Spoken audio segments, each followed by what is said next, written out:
Part 72. Sayang, apa kamu berencana hadir di pesta Friska dan Rico? Apa kamu punya hadiah yang bagus untuk mereka berdua? Seren bertanya dengan lembut kepada Judah. Kita akan hadir saat resepsinya untuk menghormati keluargamu. Hadiahnya tidak akan aku berikan saat acara pernikahan mereka, tapi akan kuberikan setelah mereka menikah. Judah memberikan senyum di sela perkataannya pada Seren. Hari pernikahan Friska dan Rico pun akhirnya tiba. Mereka mengundang banyak tamu undangan, hingga meminta salah satu stasiun televisi untuk menyiarkan pesta secara langsung. Sebuah aula hotel mewah disewa dan dihias sedemikian rupa. Banyak tamu yang berasal dari kalangan artis, politik bahkan pebisnis terkenal yang diundang ke pesta tersebut. Friska dirias secantik mungkin dengan gaun pengantin putih yang elegan dengan bagian belakang yang lebih panjang.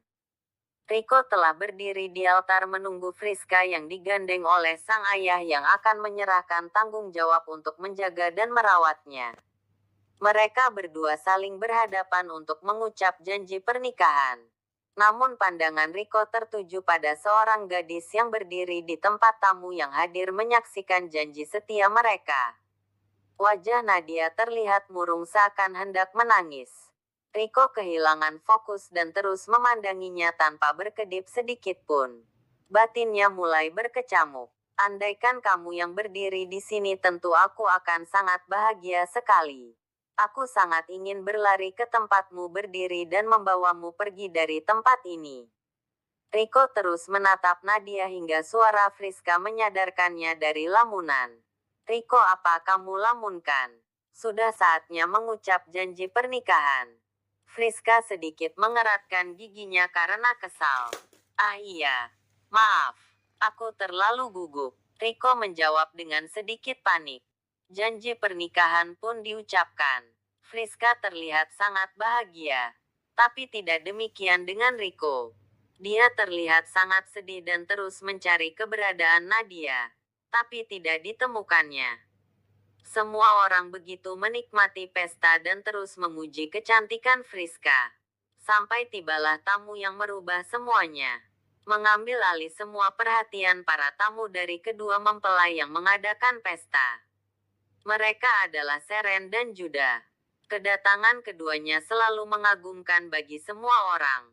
Tapi tidak untuk keluarga Rico dan Friska. Mereka ketakutan. Wajah mereka seketika pucat dan panik. Mengingat hadiah yang terakhir kali diberikan Judah saat pesta pertunangan. Judah hanya tersenyum dingin dan menggandeng istrinya masuk memberikan ucapan selamat.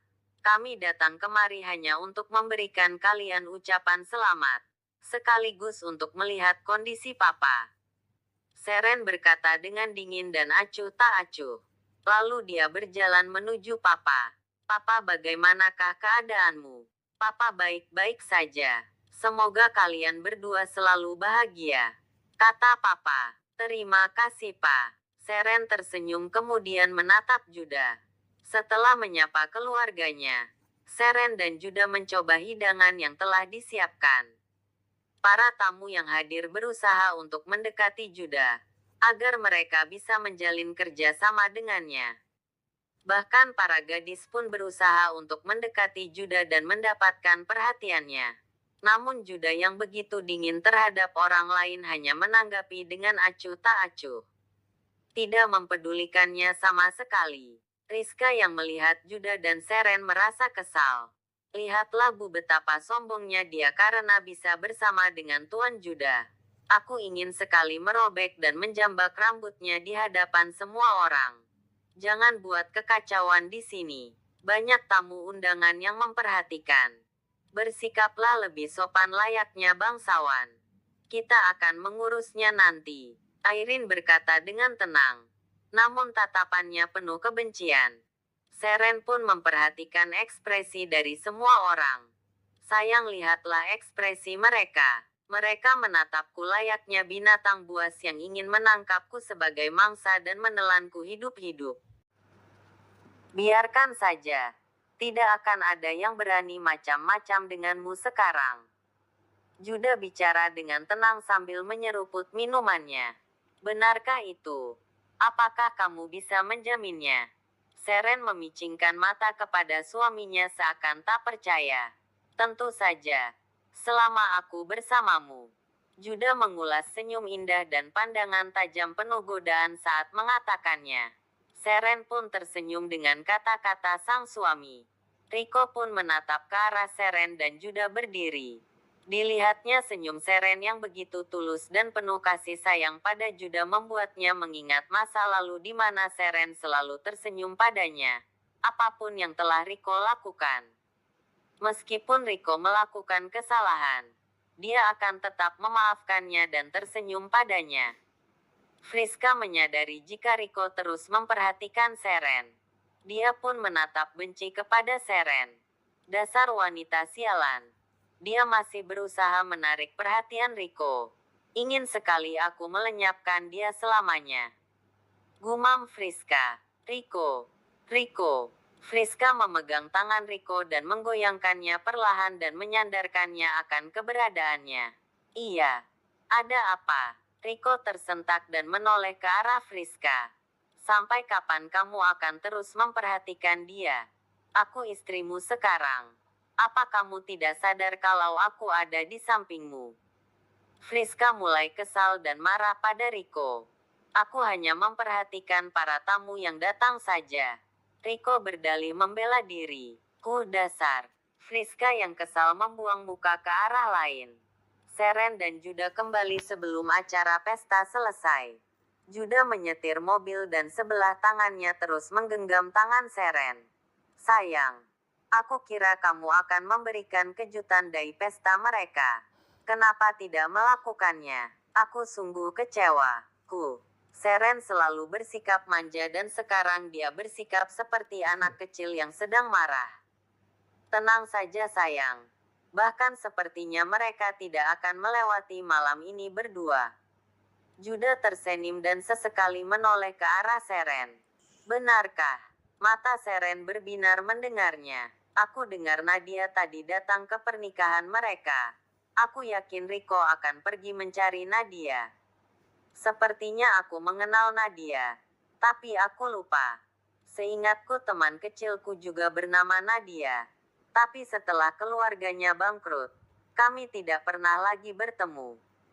Apakah itu Nadia yang sama? Seren terlihat memikirkannya. Sudahlah, tidak perlu dipikirkan. Juda mengakhiri pembicaraan mereka. Setelah selesai dari acara pesta, Friska langsung pulang ke rumah Rico. Namun Rico bergegas pergi tak lama setelah mereka tiba di rumah. Aku akan keluar sebentar. Ada sesuatu yang harus kukerjakan.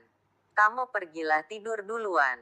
Aku tahu kamu sangat lelah setelah pesta tadi. Rico berganti pakaian dan hendak pergi. Kamu mau pergi kemana? Ini malam pengantin kita. Bagaimana bisa kamu meninggalkanku sendirian? Friska kesal dan nada suaranya semakin meninggi. Aku hanya keluar sebentar. Nanti aku kembali lagi. Rico berbicara sambil berlalu meninggalkan Friska. Rico. Rico. Friska berteriak mencoba menghentikannya. Meskipun Rico sudah berjalan semakin jauh. Halo Nadia. Aku ke tempatmu sekarang. Rico menghubungi Nadia dan tanpa menunggu jawaban dari Nadia dia langsung menutup panggilannya. Tak lama Rico pun tiba di rumah Nadia. Tok tok tok. Pintu pun terbuka dan terlihat sosok Nadia dari balik pintu. Untuk apa kamu datang kemari? Bukankah harusnya kamu menikmati malam pengantinmu bersama dengan istri barumu? Tanpa mempersilakan Rico masuk, Nadia bicara dengan nada marah. Nadia, dengarkan aku. Aku memikirkanmu. Karena itu aku datang tepat setelah pesta selesai. Jangan marah lagi ya. Rico berkata lembut membujuk Nadia. Pulanglah. Istrimu sedang menunggumu di rumah. Nadia berkata dengan dingin dan wajah datar. Jangan usir aku. Kumohon. Biarkan aku di sini bersamamu. Rico meraih tangan Nadia dan menggenggamnya erat. Tapi kamu sekarang punya istri. Aku tidak ingin melanjutkan hubungan denganmu. Pergilah. Nadia menghempaskan tangan Riko. Aku tidak akan pergi dari sini. Aku akan tetap berada di sini. Aku butuh kamu dan aku tidak peduli dengan Friska. Tolonglah. Jangan marah lagi. Aku dan kamu tidak akan pernah berubah sedikit pun. Benarkah? Iya. Aku janji hubungan kita tidak akan pernah berakhir. Riko menarik Nadia ke pelukannya dan Nadia tersenyum licik di balik pelukan Riko. Riko tidak pulang dan dia menghabiskan malam bersama Nadia. Sedangkan Friska berakhir sendirian di malam pertama mereka setelah menikah. Dia marah dan membuat kamar pengantin itu berantakan. Dasar Riko brengsek. Dia meninggalkanku di malam pertama kami. Kurang ajar. Pria tidak tahu diri. Awas saja kamu kalau nanti kamu kembali. Dasar bajingan. Friska terus mencaci dan memakinya dalam kemarahannya.